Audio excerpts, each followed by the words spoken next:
Welcome guys. Today we're going to do part 19, factorizing quadratics.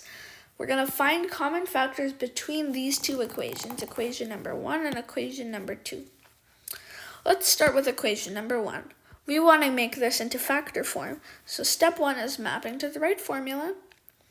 So number 1, we can't do this because y isn't a perfect square, or negative 45 isn't a perfect square.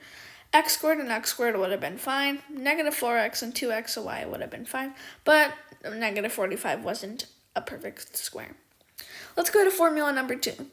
This one doesn't have, you need 2 terms for this formula, but we have 3. So this one won't work. And for the third formula, we have x plus a times x plus b. This formula, we're going to use this formula. Step 2 is mapping the equation. We map the equation by writing the equation we're currently solving over the formula that we've just selected. So formula number 3, equation. So since negative 4 is right above a plus b is equal to negative 4.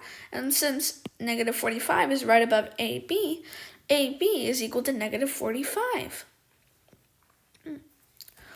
So let's factorize negative 45.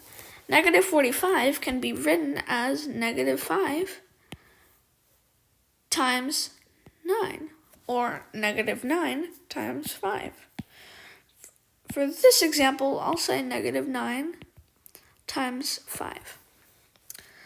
Negative 9 times 5 makes negative 45, and negative 9 plus 5 makes negative 4. So our equation is satisfied, and our numbers are negative 9 and 5, positive 5. Step 4 is substituting in the formula. So we have x plus a and x plus b, so since minus 9 is a and 5 is b, this will be x plus 5 times x minus 9, which is still equal to the old formula. So this is old formula, new formula. So let's go to equation number 2. 6x squared minus 150. Step 1 is mapping to the right formula. So I can immediately see something right off the bat. 6x squared minus 150 only has 2 terms, and there's only one formula that you have to have for 2 terms. That is formula number 2. So we can only use formula number 2 for this equation. So now we have to fit it into our formula by taking something common out. So I will take 6 out of this equation, and now we'll get 6 in parentheses x squared minus 25. Now we will have to, since this is x squared minus y squared, and we just want to find x and y, we will have to do the square root of x squared and negative 25, or just 25.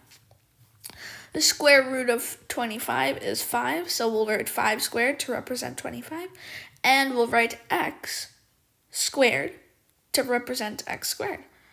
So the reason I put this x in parentheses is because the square root of x squared is x, so you'd have to do x times x is x squared.